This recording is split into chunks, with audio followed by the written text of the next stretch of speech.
bienvenue dans votre émission C'est Nomag. Cette semaine, nous découvrons les formations des compagnons du Tour de France. Nous jouons la carte de la fraternité avec l'école de la Jonchère. Mais pour commencer, nous partons en immersion dans l'entreprise Maleux avec des élèves du collège Le Semnouz.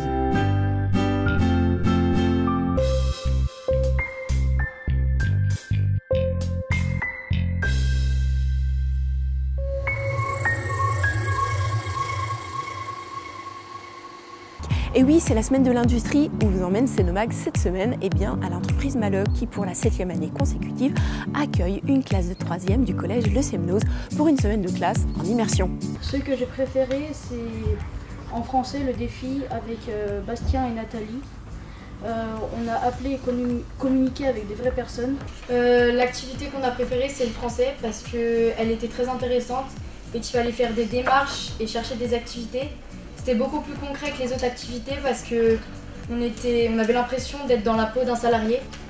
Le nombre de machines pour produire les coussinets et le nombre de pièces par jour nous a aussi beaucoup étonnés. Le travail aussi en autonomie des salariés, ça nous a étonnés parce qu'on pensait qu'il y aurait plusieurs personnes sur chaque machine. Nous avons découvert des services qu'on ne connaissait pas, comme le service achat, la logistique, l'outillage et la qualité. Et quand on a découvert l'entreprise, qu'on a visité l'atelier, qu'on a fait ce cours de maths dans l'entreprise, ça s'est éclairci et puis on a vite compris en fait ce qu'ils faisaient. On a vraiment pu être autonome et faire de nous-mêmes des recherches pour l'entreprise avec les différentes activités et tout ce qu'on a pu faire. Donc c'était vraiment très intéressant. Ce sont des collégiens qui viennent ici pendant 2 jours et demi suivre des cours un peu autrement puisque les cours sont appliqués avec, on va dire, imagés avec des choses de l'entreprise. Donc par exemple en mathématiques sur des chiffres de production ou en langue avec des gens qui manipulent les langues tous les jours dans leur travail. Donc on a un projet de classe en entreprise, donc à l'entreprise Maleux. Donc on a nos profs du collège, ils viennent et après on fait leur matière dans l'entreprise. C'est en relation avec l'entreprise. Par exemple en sport on parlait des postures de travail, en SVT des déchets. Donc on a appris beaucoup de trucs, notamment en SVT, en maths où on parlait de leur taux de vente, leur pourcentage de vente. C'était tout en relation avec l'entreprise et c'était très bien. De notre côté, ça sert à faire aussi connaître l'industrie puisqu'on participe à ce mouvement industrie et école-entreprise où on cherche à faire connaître les différents métiers qui existent, voir ce qu'est une entreprise industrielle, qu'est-ce qu'on y fait et quels sont les métiers possibles pour les jeunes plus tard. L'industrie, c'est pas un truc que j'aimerais faire normalement, mais j'ai découvert beaucoup de choses dans ce domaine et ouais, c'est intéressant. Il y a une variété de métiers, d'activités vraiment très importantes. Il n'y a pas que des gens qui font de la technique ou qui font même de la mécanique dans une entreprise de mécanique, il y a bien d'autres choses. On apprend des métiers, on apprend vraiment des choses de la vraie vie. Ça m'intéresserait de travailler dans l'industrie parce que je ne sais pas du coup ce que je veux faire et je trouve ça plutôt enrichissant. J'ai découvert énormément de métiers que je ne connaissais pas du tout. Oui, je trouve que c'est un métier assez attractif et qu'il y a des femmes qui peuvent travailler dans n'importe quel métier, donc dans ce métier aussi également. Dans le département, 6 classes ont pu bénéficier de cette immersion en entreprise industrielle. À la fin du bilan, une convention de partenariat a été signée entre le collège Le Semnouz, l'entreprise Maleux et la chambre syndicale de la métallurgie afin de poursuivre sur le long terme ces échanges.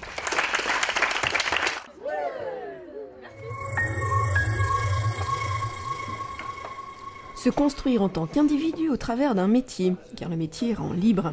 Les compagnons du Tour de France à Sénaux ouvraient leurs portes les 22 et 23 mars dernier. Tour d'horizon des formations qu'ils proposent avec Catherine Serrault, la directrice. On vous accueille aujourd'hui pour nos portes ouvertes. Il y en a déjà eu en janvier, février. Il y aura une dernière session le 10 avril. Ce sont des journées qui permettent de visiter notre établissement, donc la partie hébergement.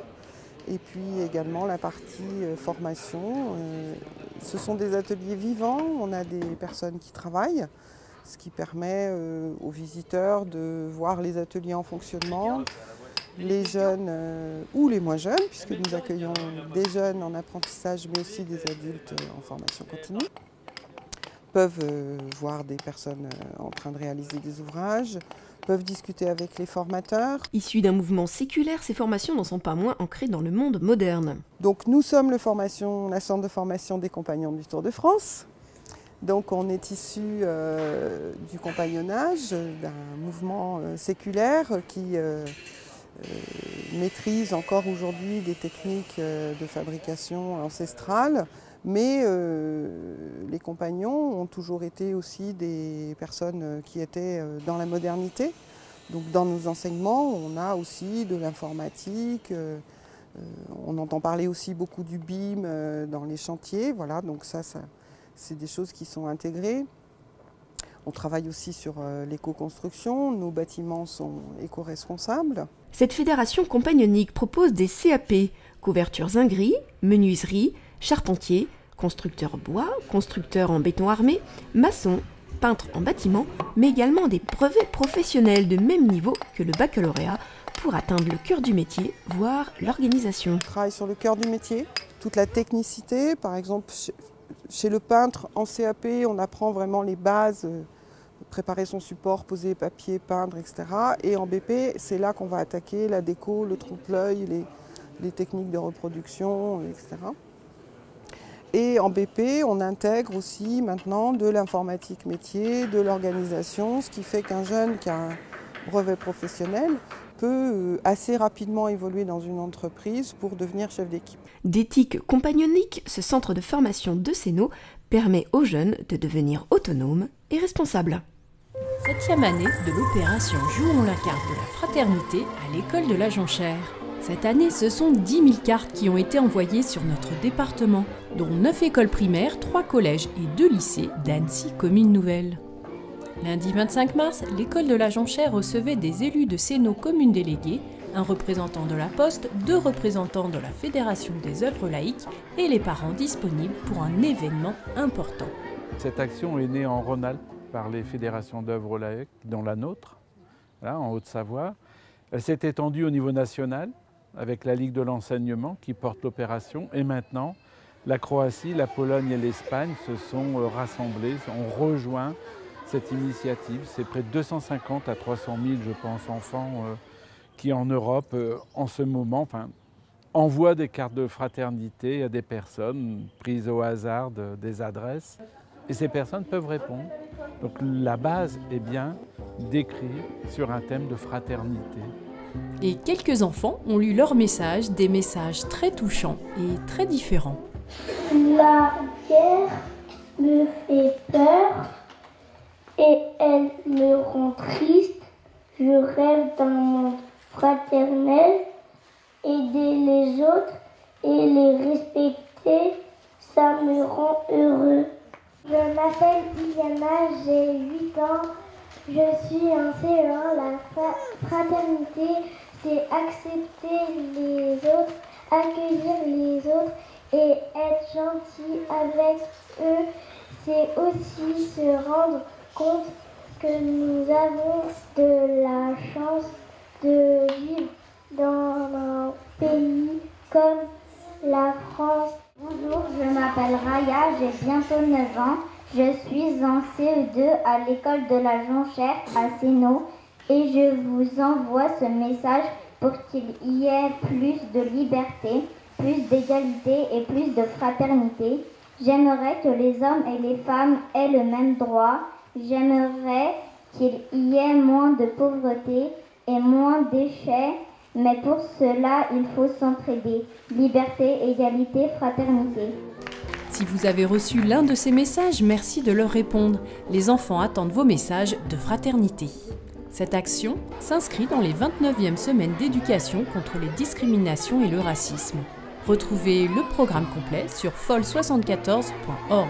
Pour terminer, la chorale de la Jonchère a choisi d'interpréter une chanson d'Aldebert, Le Nécessaire.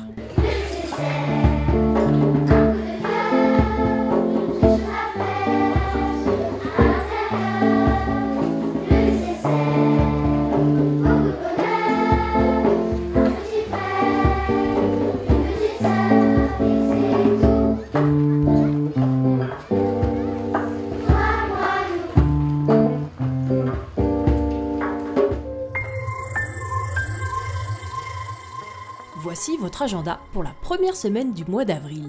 Exposition des élèves de l'ESA Pratique Amateur Scénographie. C'est au jardin d'hiver jusqu'au 25 avril. Et à 20h30 à l'auditorium de la musique classique avec un léger air de famille de l'orchestre des Pays de Savoie. Mardi 2, c'est l'inauguration de l'exposition de tableaux russes couleurs de Sibérie avec la présence des associations Alpes-Sibérie et France-Sibérie. C'est en mairie au 2e étage à 18h. Exposition visible en mairie jusqu'au 9 mai. Et c'est aussi une lecture dans le cadre du cycle Françoise Mémone, quand le fils de la terre et le gosse des bas-fonds se rencontrent. Cette lecture aura lieu au restaurant Le Grain de Sel, juste à côté de l'auditorium. L'entrée est libre.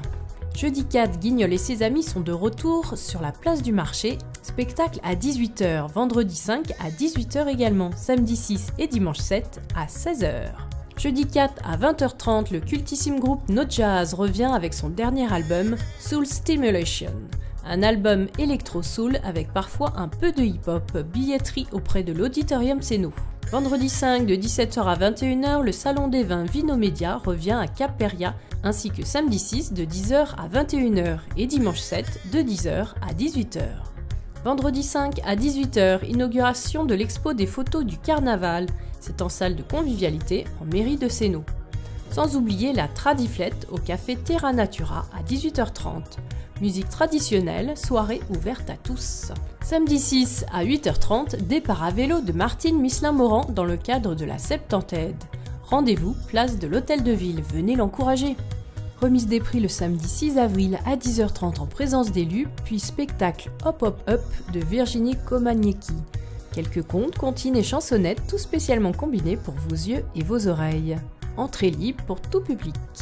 Et pour finir, dimanche 7, c'est le vide-grenier de Vieux-Gy, place de l'église, de 8h à 17h. Abonnez-vous à notre chaîne YouTube ou notre page Facebook pour recevoir nos prochaines publications.